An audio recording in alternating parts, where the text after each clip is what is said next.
Saat ini stroke merupakan penyebab kematian dan kecacatan nomor 1 di Indonesia. Sebetulnya stroke itu apa dan bagaimana cara mencegahnya? Faktor-faktor apa yang sangat mempengaruhinya? Kita lihat.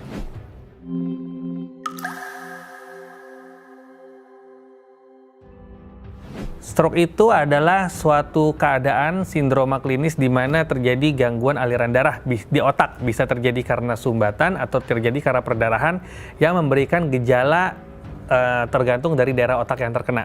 Dan ini terjadi mendadak, ya, tidak ada tanda-tanda sama sekali, tapi langsung terjadi serangan. Dampak stroke bagi saraf tergantung dari daerah otak mana yang mengalami kena stroke ini, ya. Apabila terkena daerah motorik maka terjadi kelumpuhan. Kalau ternyata kena gangguan daerah sensorik terjadi gangguan rasa, kebas, kesemutan, baal, bahkan sakit spontan. Apabila terkena gangguan memori bisa terjadi lupa mendadak. Apabila ternyata kena gangguan saraf bicara jadi cadel, jadi pelok, dan banyak tergantung area otak mana yang kena. Jadi faktor resiko stroke ini dibagi menjadi dua. Yang pertama adalah faktor resiko yang tidak bisa dimodifikasi. Misalnya yang pertama adalah faktor genetik. Ada riwayat dari keluarga, ya, entah orang tua, entah kakek, nenek, om, tante yang mengalami stroke, maka kemungkinan mengalami stroke lebih besar dibandingkan orang yang tidak memiliki resiko keluarga ini. Yang kedua adalah usia. Seiring bertambahnya usia, maka kemungkinan terjadinya stroke lebih besar dibanding usia yang lebih muda. Yang ketiga adalah jenis kelamin. Jenis kelamin laki-laki lebih besar kemungkinan kena stroke pada usia produktif dibandingkan yang perempuan. Kemudian yang keempat adalah orang yang pernah kena stroke sebelumnya akan lebih besar kemungkinan kena stroke berikutnya. Ini adalah yang tidak bisa dimodifikasi. Kemudian yang bisa dimodifikasi ini jauh lebih banyak, ya.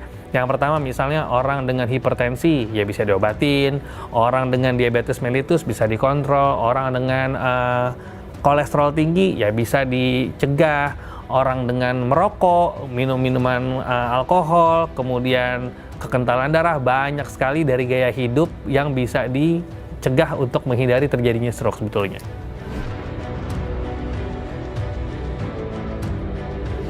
Untuk mencegah faktor resiko yang bisa dimodifikasi tadi, yang paling sering kenyataannya adalah lifestyle atau gaya hidup. Gaya hidup sini paling sering akibatnya karena pola makan.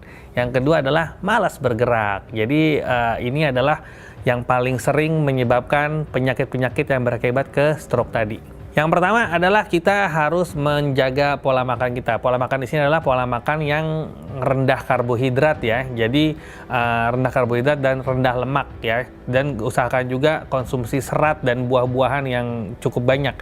Karena ini terkait juga dengan yang kita sebut nanti namanya sindroma metabolik. Sindroma metabolik itu jadi orang yang memiliki pola makan yang nggak bagus akan menyebabkan obesitas sentral atau gemuk di daerah perut. Nah, penelitian mengatakan bahwa orang yang memiliki obesitas sentral ini kemungkinan kena stroke-nya lebih besar. Jadi kita harus menjaga pola makan. Kemudian, apabila makanan sudah dikonsumsi, maka makanan itu benar-benar memang harus digunakan dan kalori yang berlebih harus dibakar. Jadi, jangan sampai terjadi penumpukan kalori. Caranya dengan olahraga, gerak, ya. Jadi, jangan kita nggak mau gerak atau nggak mau olahraga. Jangan beralasan kita nggak mau olahraga karena nggak sempat gitu, ya. Tapi sempatkanlah memang untuk berolahraga.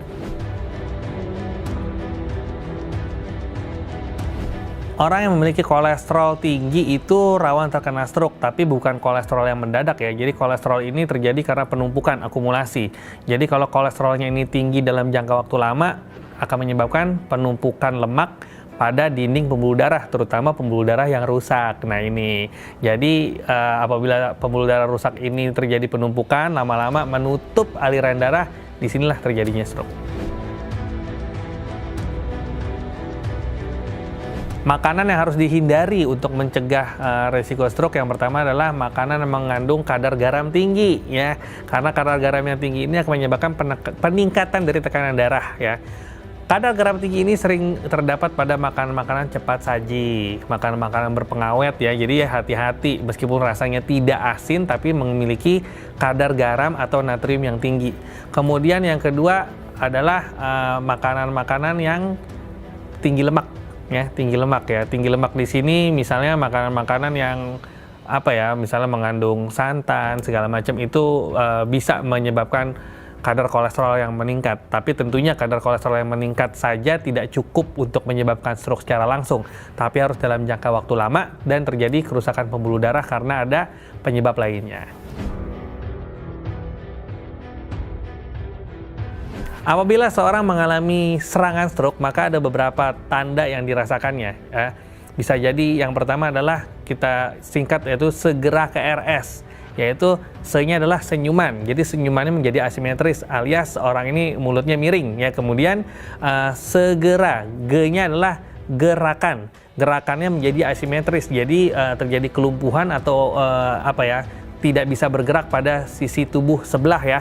Kanan aja tangan dan kaki, begitu juga kalau kiri aja. Kemudian ra atau bicara. Bicaranya ini tiba-tiba menjadi cadel atau tiba-tiba menjadi sulit untuk berbicara atau bicaranya menjadi ngaco, nggak ada isinya, atau tiba-tiba tidak bisa memahami pembicaraan ya. Segera ke-nya adalah kebas ya.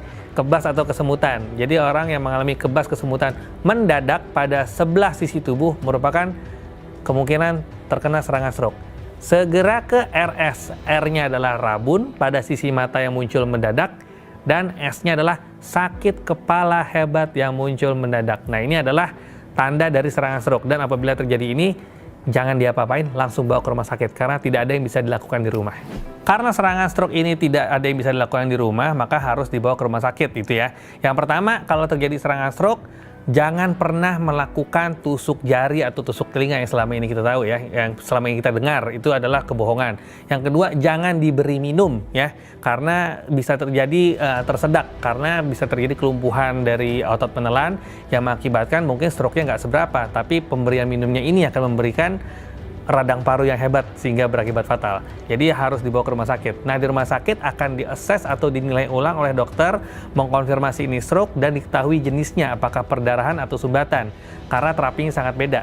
Dan apabila dilakukan dengan cepat, kurang dari 4,5 jam dari sejak kejadian sampai masuk ke rumah sakit, maka kemungkinan sembuh sempurnanya jauh lebih besar dan angka kecacatannya akan menjadi jauh lebih kecil. Sekian pembahasan mengenai kebiasaan yang memicu stroke. Saya Dr. Zekio Mana, spesialis saraf. Sampai jumpa di konten selanjutnya.